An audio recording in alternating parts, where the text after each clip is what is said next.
In this video, I will show you how to use YouTube Super Thanks feature.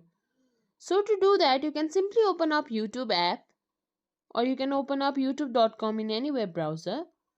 After that, simply open up the video or the video of the creator where you want to put your super thanks. Once you open it, here you will find different icons, and among these icons, if you click on this three lines menu bar, you might be able to find super thanks icon, or if you're trying to access it from youtube.com or in your desktop, there you will find heart icon along with thanks. You can simply click on it. After that, you can choose your amount. You can choose a certain text message that you want to comment, and then you can simply click on buy and send. Put in your credit card details and then buy the super thanks, and it will be sent to your favorite YouTuber.